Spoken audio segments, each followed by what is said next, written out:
ये जंग कब खत्म होगी ये कहना बहुत मुश्किल है। इसी मौजू पर बात करने के लिए जो खास मेहमान मेरे साथ चर्चा में शामिल हो रहे हैं उनका तारुफ आपसे कराना चाहूंगी। मेजर जनरल डॉक्टर जेके बंसल साहब डिफेंस एक्सपर्ट हमारे साथ मौजूद हैं। इसके साथ ही डॉक्टर मोहम्मद शहजाद साहब मिडिल ईस्ट एक्सपर्ट हमारे साथ मौजूद हैं।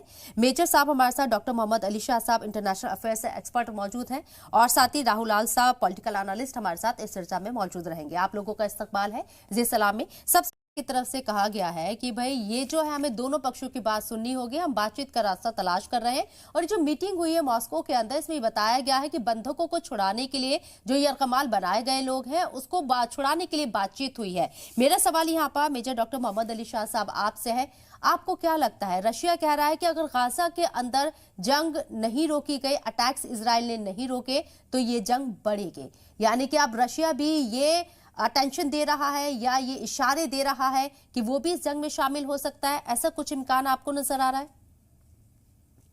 देखिए, रशिया अभी खुद वैसी जंग के अंदर है। अभी ऑलरेडी उसके प्रॉब्लम है और ऑलरेडी वो यूक्रेन से जूझ रहा है। उसकी इकोनॉमी डाउन होगी। और जब आप कोई भी राष्ट्र जब जंग में जाता है तो बहुत सफर वो खुद करता है, भला ही आप जंग जीत रहे हो या हार रहे हो या कुछ भी हो जंग का।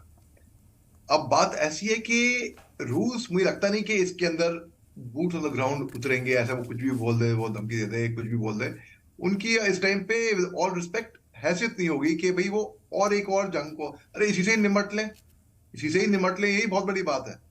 एक और जंग से वो निपटेंगे। अब बात ऐसी है, देखिए, इजराइल को पूरा हक बनता है हमास को खात का खात्मा करना, लेकिन जिस तरीके से इजराइल हमास का खात्मा करेगा, जो गाजा पट्टी में है, जो कि हमास के लोग हैं, वो केवल फुट सोल्जर है। वो तो केवल एक पायदे हैं, मैं ऐसा बोलूंगा। जो उनके जो थिंक उनके जो जनरल्स हैं, उनके डायरेक्टर्स हैं, उनके थिंक टैंक्स हैं, जिनके इनके स्ट्रेटेजिस्ट हैं, वो तो अलग अलग देशों में बैठे हुए हैं। वो तो कतार और अन्य देशों में बैठे हुए हैं वहां पे निर्णय। मेजर साहब आपका रिएक्शन अधूरा रह गया तो उस वक्त आपसे आंसर लेना चाहूंगी। आप बिल्कुल। मेजर डॉक्टर मोहम्मद अली शाह साहब, मेरा सवाल आपसे ये है कि आपको क्या लगता है कि ये जो मॉस्को के अंदर मीटिंग हुई है, हम बातचीत की तरफ आगे तो बढ़ रहे हैं लेकिन जब बात यूएन में आती है तो हम वीटो का इस्तेमाल कर लेते हैं। और फिलिस्तीन जो गाजा पट्टी में 21 लाख 20 लाख जो लोग हैं फिलिस्तीनी, वो दर बदर भटक रहे हैं। 7,000 से ज्यादा लोगों की मौत हो चुकी है। ये वाकई में हमास का खात्मा करने की तरफ जंग आगे बढ़ रही है या आम फिलिस्तीनियों का खात्मा करने की तरफ ये जंग आगे बढ़ रही है? जी, आपका बड़ा अच्छा सवाल है शबनम जी। देखिए, पहली बात, मैं माफी चाहूंगा कि बीच में मैं डिस्कनेक्ट हो गया था, दोबारा कनेक्ट करके आया हूं मैं भी। देखिए, बात ऐसी है, जो इसराइल को पूरा हक बनता है, इसमें कोई शक की बात नहीं है कि वो हमास का खात्मा करे और हमास पे हमला करे, काउंटर अटैक बनता भी है, मैं मान सकता हूँ। और हमास में और जितने भी गाजा पट्टी में है वो सब के सब हमास के फुट सोल्जर्स हैं। और इस, चलिए, मैं तो कह रहा हूँ, मैं तो ये भी कह रहा हूँ कि जनरल, उनके डायरेक्टर लीडर, उनकी जो जो जो हुकूमतें हैं वो पूरे गाजा पट्टी में, ये भी कह रहा हूँ, हालांकि वो कतार में है या कहीं और अन्य देशों में है, मैं तो ये भी कह रहा हूँ इसमें, आज जैसे आपने बताया, 7,000 से ज्यादा लोग मारे गए हैं। तो ये इनोसेंट सिविलियंस, बच्चे, महिलाएं, बुजुर्ग, बेकसूरों, हमें उनको नुकसान पहुंच रहा है। हाँ, मैं मानता हूं जो हमास ने किया वो बहुत गलत किया, वो के नहीं करना चाहिए था, वो के उसकी निंदा होनी चाहिए। उन्होंने मासूमों पे ऐसा मतलब जुल्म किया कि जिससे इंसानियत भी कांप जाए बिल्कुल इसमें। और बल्कि मैं तो कहूंगा सिविलियंस जो हैं, दोनों तरफ से लोग अभी जागे हैं। जब हमास का हमला हुआ है, बहुत ही खराब हमला हुआ है, लेकिन यही तो पिछले 100 सालों से दोनों तरफ से होता आ रहा था। इसी तरीके से जाने जा रही थी सिविलियंस की वहां पे। और बहुत ही बदकिस्मती से, मेरे को बचपन से याद है, ये हमले हो रहे हैं दोनों तरफ से, ये रिजॉल्व कभी नहीं हो पाया है चरम जी। चाहे 1917 से लगा लीजिए, चाहे उससे पहले आप मिड 19 सेंचुरी से लेके लास्ट ऑफ 19 सेंचुरी से लेके मिड 20th सेंचुरी से लेके 1947 49 1967 में, जहां पे 6 दिन का युद्ध देखा गया, 1979 जब यूएन ने इंटरवेन करने की कोशिश करी, यूएन कुछ खास कर नहीं पाई यहाँ पे, या चाहे 2000 की बात कर ली है, जब यासिर अराफत ने भी बात करने की कोशिश करी, लेकिन कुछ निकल कर नहीं आया इसराइल और फलस्तीन का कोई इशू, कोई मसला, कोई। फिर 2008 में, 2006 बल्कि, मैं 6 और 7 में बोलूंगा एक तरीके से, जब हमास आई थी गाजा पट्टी में, उन्हें अपनी सरकार बनाई थी वहां पे, इन्होंने हरकतें ऐसी करी है हमास ने जो बिल्कुल शर्मिंदा करने वाली, जो कि किसी की भी रूह कांप जाए वो। तो इजराइल ने कहा हम इनको मिट्टी में खाक कर देंगे हमास को। तो अगर खाक करना है, आइडियोलॉजी जो बहुत मुश्किल है उनकी खत्म करना, जो उनकी जो ऊपर की लीडरशिप है वो खत्म करनी चाहिए। देखिए, एक उसामा बिन लादेन को मार के क्या उग्रवाद आतंकवाद का खात्मा हो गया दुनिया से? नहीं हुआ। हम्म। और उसको खत्म करना बहुत जरूरी था, उसामा बिन लादेन को, जी हाँ। लेकिन मैं ये कहता हूं कि हमास को खत्म करना जरूरी है, नहीं तो क्या होगा, और इस तरीके से सिविल मारे जाएंगे। जी हाँ, मैं मानता हूं उनकी जो डिमांड है कि भाई जो उनके फलस्तीन है, देखिए हमास ना ही फलस्तीन को रिप्रेजेंट करता है, ना फलस्तीन ने हमास को बोला है तुम जाओ वहां पे जाके अटैक करो।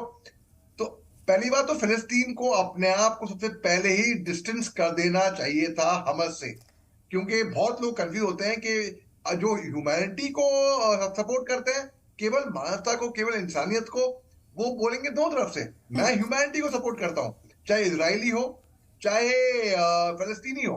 हमास को बिल्कुल सपोर्ट नहीं करूंगा मैं, हमास को, बल्कि कोई भी जो भी कहीं पे भी दुनिया भर में कहीं जी। पे हमास को सपोर्ट करेगा मैं उसको गलत कसूरवार ठहराऊंगा। तो जो ठीक है सर। यहूदी है, जू है, वो बहुत अच्छे हैं, मैं देखे, बल्कि दुनिया को सीखना चाहिए इनसे। कहां पे मिट्टी में खाक हो गए थे सब जानते हैं। हिटलर ने नाजी जर्मनी में यहूदियों के साथ क्या किया था, कॉन्सेंट्रेशन कैंप में डाला था उनको, गैस चेंबर में डाला था, लेकिन फिर भी यहूदी अपनी मेहनत, अपने बलबूते पे फिर भी इतनी बड़ी पावर बन गए। तो बिल्कुल। दुनिया को सीखना चाहिए कि कैसे वो वहां तक पहुंचे। मेजर डॉक्टर मोहम्मद अली शाह साहब, मेरा सवाल आपसे है, अरब ममालिक मीटिंग बुला रहे हैं, क्या किसी तरह की कोई तजवीज वो पास करा पाएंगे इन हालातों में? जी, बहुत ही पेचीदा मामला है और बहुत ही मुश्किल लग रहा है। अभी कितने भी लोग सामने आए, कितने भी लोग बात करें, अभी जख्म बहुत गहरे हो गए हैं। और देखिए, मैं सख्त निंदा करता हूं कि निंदा से कुछ नहीं होगा, एक्शन से होगा। ठीक है, तो मैं ये बोलता हूं कि तो यानी कि एक तरीके से हमास ने भी जो किया उसकी निंदा होनी चाहिए, है ना? मगर वो तो जो इजराइल कर रहा है अभी फिलिस्तीन पे, क्योंकि हमास के लोग वहां छुपे छुपे वहां गुफाएं खुदी हुई हैं, वहां पे अंडरग्राउंड टनल्स हैं।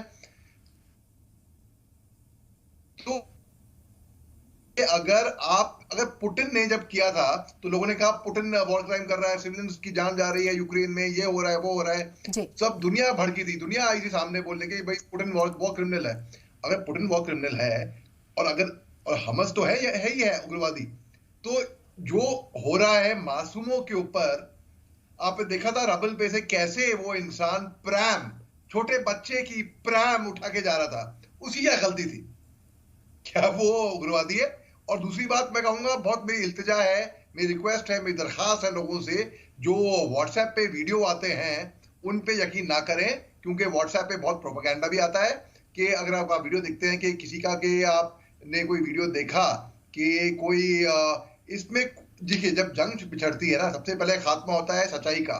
इंफॉर्मेशन वॉरफेयर दो तरफ से बहुत होती है, ये हर तरफ से, कोई दूसरा धुला नहीं है जंग के मैदान में। दोनों पार्टी अपने अपने तरफ से गोली बारूद तो करेंगी, इसके अलावा वो पब्लिक ओपिनियन जनरेट करने के दोनों पार्टी, कोई, मैं ये नहीं कह रहा कि फिलिस्तीन करेगा या इजराइल करेगा, दोनों पार्टी करती है ये। तो व्हाट्सएप पे वीडियो कहीं पे भी किसी भी मुल्क में कैसे भी आ सकते हैं कि कोई प्रोपेगेंडा कर रहा है कि भाई ये है, ये एक लाश बनी हुई है, ये व्हाट्सएप कर रही है, ऐसे भी वीडियो आए हैं कि भाई अरे कोई बोल रहा है कि भाई मैंने इसको बोला तो उसको शाबाशी मिल रही है। तो उस पर यकीन ना करें, केवल एक बात पे यकीन करें, अपने आप पे, और इंसानियत मेन चीज है, उस पर ध्यान दें।